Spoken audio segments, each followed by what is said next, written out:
Involvement ఉందనేది పూర్తి సాక్ష్యాధారాలతో సహా మరి అతన్ని నేను అరెస్ట్ చేయడం జరిగింది.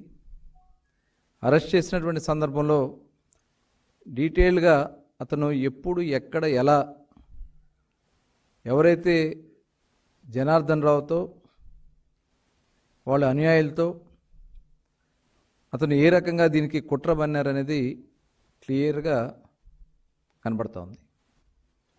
ఒక ఉద్దేశపూర్వకంగా ఆంధ్రప్రదేశ్ రాష్ట్రంలో మద్యం విధానాన్ని ప్రభుత్వం గత ప్రభుత్వంలో చేసినటువంటి తప్పుల వల్ల దాదాపు 30,000 మంది పైనే వాళ్ళ అక్రమ సంపాదనకు బలైపోయారు. అనేక మంది అనారోగ్యం పాలయ్యారు. ఇవాళ దాని మీద సిట్టు వేయడం జరిగింది. ఆ సిట్టు విచారణ పూర్తి స్థాయిలో జరుగుతూ ఉంది. ఇవాళ దీన్ని ప్రభుత్వం మీద ఒక నకిలీ మద్యాన్ని సృష్టించి ప్రభుత్వం మీద వేసి ప్రభుత్వాన్ని అస్థిరపరచాలనే ఒక దుర్మార్గమైనటువంటి ఆలోచనతో ఈ కార్యక్రమం అంతా చేశారనేది స్పష్టంగా కనబడుతోంది. ఎందుకనంటే ఎవరైతే ఈ కల్తీ మద్యం ఎక్కడైతే జరిగినటువంటి 2 ప్లేసెస్లో కూడా మొలకల చెరువు కానీ ఆ మొలకల చెరువులో జరిగినటువంటి దాంట్లో ఇన్వాల్వ్మెంట్ ఉండి అలాగే ఇబ్రహీంపట్నంలో జరిగిన దాంట్లో కూడా ఇన్వాల్వ్మెంట్ ఉన్నటువంటి జనార్దన్ రావు వీళ్ళిద్దరికీ ఉన్నటువంటి సంబంధాలు క్లియర్గా కనబడతా ఉన్నాయి.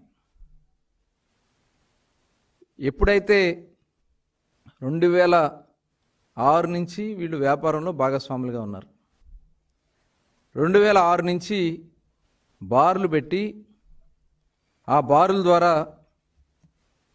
స్వర్ణ బార్ అని చెప్పి 2006-2019లో దాన్ని చెర్రీస్ కింద మార్చుకుని అక్కడ లావాదేవీలు చేసుకున్నారు ఈ జనార్దన్ పెట్టుకుని. ఎవరైతే జోగి రమేష్ తమ్ముడు రాము దీంట్లో ఉన్నారనేది క్లియర్గా కనబడతా ఉంది.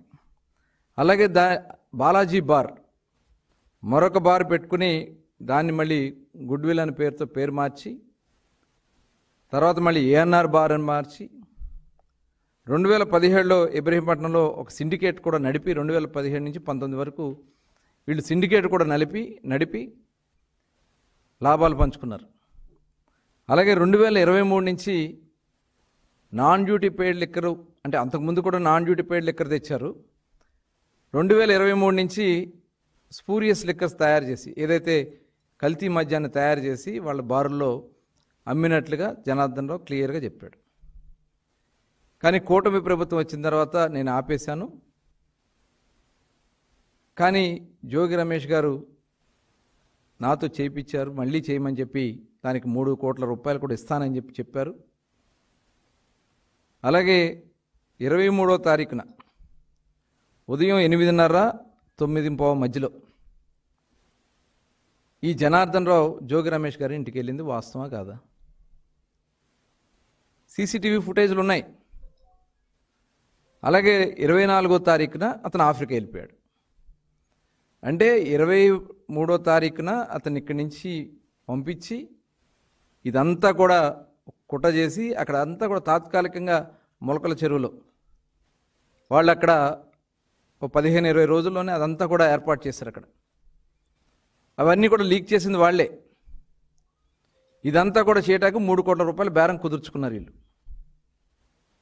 అంటే ఇది బయటికి పెట్టి మళ్ళీ అక్కడి నుంచి జనార్దన్ రావుతో గతంలో ఎవరో ఏలూరు దగ్గర ఉన్న అతను పార్ట్నర్గా ఉన్నట్టు అతనితో వీళ్ళు ఫోన్లు చేయించి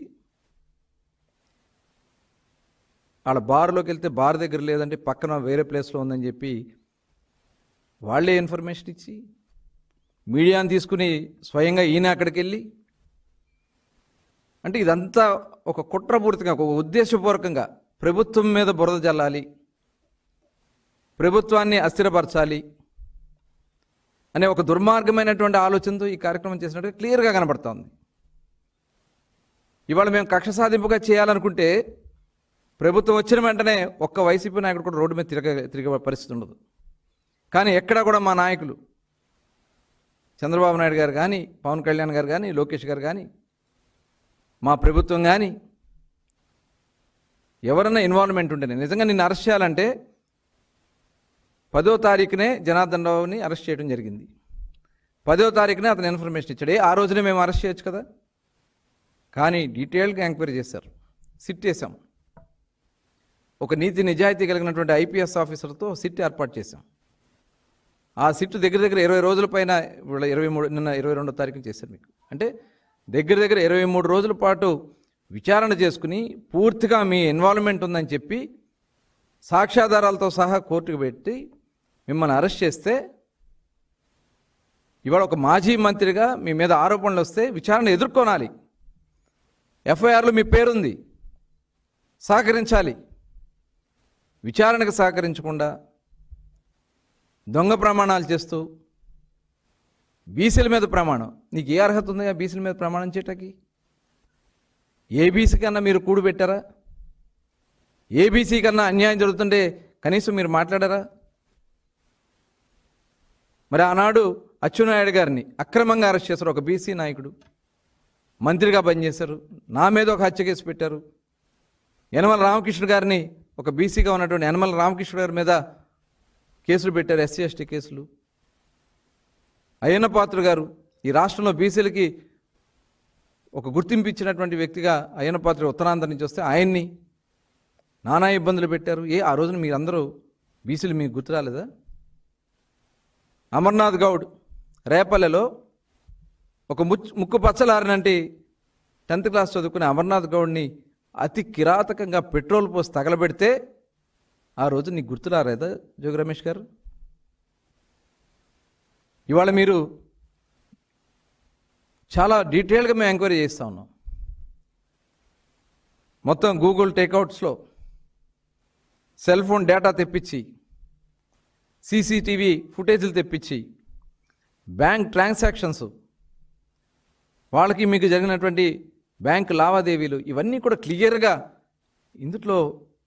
కనబడతా ఉంటే ఇంకా మీరు కులాలని చెప్పి, మతాలని చెప్పి, వర్గాలని, బీసీ వర్గాలని చెప్పి తప్పించుకునే ప్రయత్నాలు చేయటం నిజంగా దుర్మార్గం. ఇవాళ వైసీపీ వాళ్ళ యొక్క బ్రతుకే ఒక క్రిమినల్ బ్రతుకు. జగన్మోహన్ రెడ్డి ఇన్ని హత్యలు చేశారు. సొంత బాబాయిని హత్య చేసి, సొంత బాబాయిని నారాసుర రక్త చరిత్ర అని చెప్పి ఒకరోజేమో గొడ్డలపోటు అంటారు, గుండెపోటు అంటారు. సిబిఐ ఎంక్వైరీ చేసి వాస్తవాలు బయటకు వస్తే సిబిఐనే తప్పుపడతారు. సాక్ష్యాధారాలు తారుమారాలని ప్రయత్నం చేస్తారు.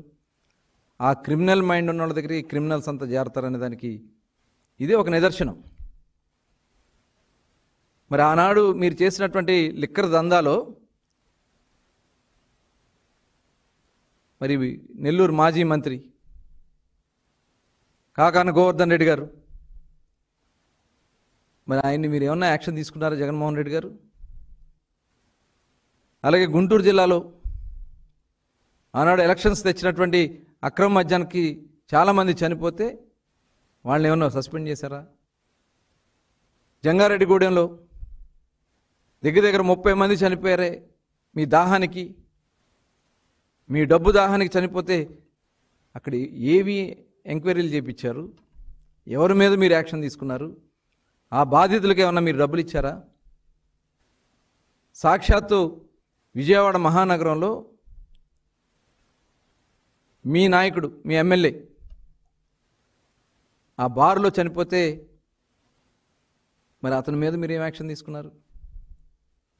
ఇవాళ జోగి రమేష్ గారు దీంట్లో పూర్తిగా ఇన్వాల్వ్మెంట్ ఉందని చెప్పి సాక్ష్యాధారాలతో సహా ఇవాళ కోర్టుకి ఇవాళ పెడితే, ఇవాళ జగన్మోహన్ రెడ్డి గారు ఆయన మీద ఏమైనా పార్టీ తరఫున ఏమైనా యాక్షన్ తీసుకున్నారా? మీరే అనుకోండి ఇవన్నీ నడిపించారనే దానికి ఇవాళ అనిపిస్తూ ఉంది. ఇవన్నీ చూస్తూ ఉంటే ప్రభుత్వం చేస్తున్నటువంటి మంచి పనుల నుంచి ప్రజల్ని దృష్టి మరల్చాలని, ప్రభుత్వం మీద బురద జల్లాలని, మీ సిట్లో మీ బాగోతాలన్నీ బయటకు వస్తూ ఉన్నాయి. ఏదైతే గత ప్రభుత్వంలో చేసినటువంటి అక్రమాల మీద 3,500 కోట్ల రూపాయలు, గతంలో బోఫర్స్ కేసు 200-300 కోట్లే, కానీ 3,500 కోట్ల రూపాయలు అతిపెద్ద కేసు వాళ్ళ మీది విచారణలో బయటకు వస్తూ ఉన్నాయి, సాక్ష్యాధారాలతో బయటకు వస్తూ ఉంటే ఇవాళ ఈ ప్రభుత్వం మీద దుర్మార్గమైనటువంటి ఆలోచన చేయాలని మీరు ఈ పని చేస్తూ ఉన్నారు. డెఫినెట్గా మా ప్రభుత్వం చాలా నిబద్ధతగా నిజాయితీగా పనిచేస్తున్నాం. నిన్న మీరు నానాయాగి చేశారే, ఉదయం 4 గంటలకి పోలీసులు వస్తే 3 గంటల పైన వాళ్ళకి మీరు సహకరించలే. ఈలోపు జనాన్ని పోగేసుకుని అడుగడుగున వాళ్ళకి ఇబ్బందులు పెడుతూ ఎక్సైజ్ స్టేషన్ దగ్గర నానాయాగి చేసి హాస్పిటల్కి వెళ్తే హాస్పిటల్లో అద్దాలు పగలగొట్టి గ్లాసులు పగలగొట్టి మీరు మీ కుటుంబ సభ్యులు చేసినటువంటి యాగి ఇవాళ రాష్ట్ర ప్రజలు చూడలేదు అనుకుంటా ఉన్నారా? ఈ దుర్మార్గమైనటువంటి ఆలోచనలు ఉన్నటువంటి వ్యక్తుల్ని ఎట్టి పరిస్థితుల్లో కూడా వదలం. నిన్న చూసాం డ్రగ్స్ని, వైసీపీ సంబంధించినటువంటి యువ నాయకుడు విశాఖపట్నంలో సాచెట్స్లో డ్రగ్స్ని అక్కడ వాళ్ళు ట్రాన్స్పోర్ట్ చేస్తుంటే పట్టుకున్నారు. అంటే ప్రజా జీవితాలతో ఇవాళ మీరు ఇన్ని దుర్మార్గమైనటువంటి కార్యక్రమాలు మీరు చేశారు, ఇంతమంది ప్రాణాలు పోవడానికి కారకులయ్యారు, ఇవాళ మొత్తం బయటకు వస్తూ ఉన్నాయి. ఇవన్నీ కూడా బయటకు వస్తూ ఉంటే చూసి తట్టుకోలేక రకరకాలుగా కులాలని, మతాలని, ప్రాంతాలని, ప్రజల్ని తప్పుదారి పట్టించాలని మీరు ప్రయత్నం చేస్తే జరగవు. మేము చాలా ట్రాన్స్పరెంట్గా ఉన్నాం. అందుకనే మా నాయకులు ఎక్కడైనా ఇన్వాల్వ్మెంట్ ఉన్నా ఇమ్మీడియట్గా యాక్షన్స్ తీసుకున్నాం. సోషల్ మీడియా పోస్ట్ పెడితే అతన్ని మేము అరెస్ట్ చేశాం. అలాగే ఈ లిక్కర్ కేసులో, కల్తీ మద్యం కేసులో ఇన్వాల్వ్మెంట్ ఉన్నటువంటి జయచంద్రారెడ్డిని అరెస్ట్ చేశాం. సురేంద్ర నాయుడు మీద కూడా కేసు పెట్టాం. జయచంద్రారెడ్డి మీద కూడా కేసు పెట్టాం. పార్టీ నుంచి సస్పెండ్ చేశాం.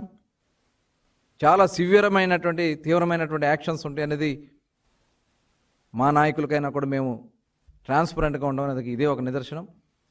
మీరు తప్పించుకోవాలన్నా బ్లాక్మెయిల్ చేయాలని మీ తారం కాదు. మేము నీతి నిజాయితీగా పనిచేస్తామని చెప్పి తెలియజేస్తా ఉన్నా.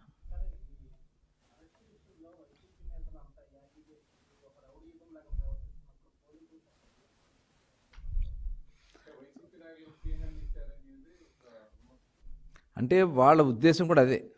వాళ్ళ ఆలోచన ఏంటంటే దీన్ని డైవర్ట్ చేయాలి.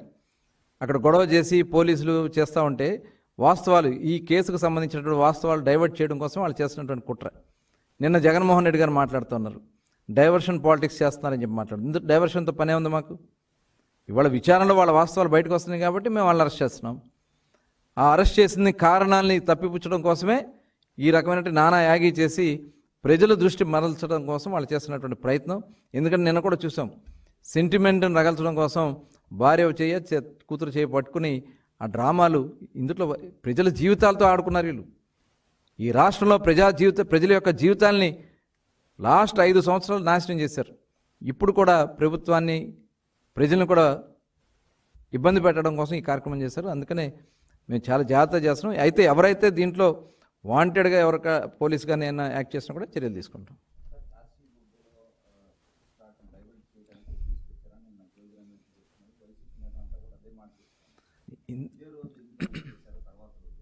అరే కాశీబుగ్గది అది ప్రైవేటుది, అది ప్రభుత్వానికి సంబంధించిన దేవాలయం కాదు.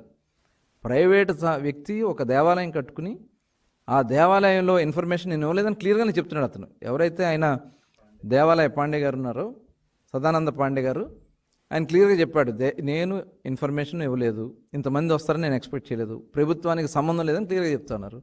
ఇందులో డైవర్షన్ అయింది. అయినా కూడా బాధ్యత తీసుకుని 15 లక్షల రూపాయలు ఇచ్చాం.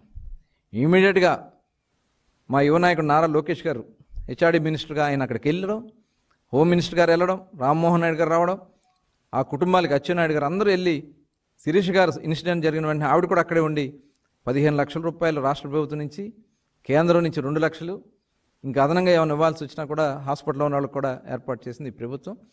అలాగే రాబోయే కాలంలో అన్ని దేవాలయాలకు కూడా ఇన్ఫర్మేషన్ ఇచ్చాం. ఎప్పుడు ఏ కార్యక్రమాలు జరుపుకోవాలన్నా ప్రభుత్వానికి తెలియజేయండి, ఆ క్రౌడ్ని బట్టి క్రౌడ్ మేనేజ్మెంట్ ప్రభుత్వం కంట్రోల్ చేస్తుందని చెప్తాం జరిగింది.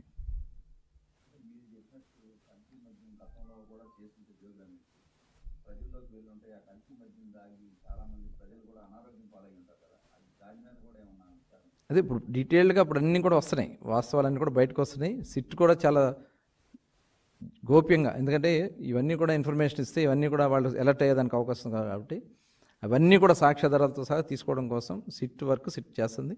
ఇవాళ అవన్నీ కూడా తీసుకుని నిన్న ఆయన్ని కోర్టుకు పెట్టడం జరిగింది. ఎందుకంటే వీళ్ళు సాక్ష్యాధారాలను తారుమారు చేసేదానికి అవకాశం ఉంది కాబట్టి నిన్న అతను అరెస్ట్ చేయడం జరిగింది.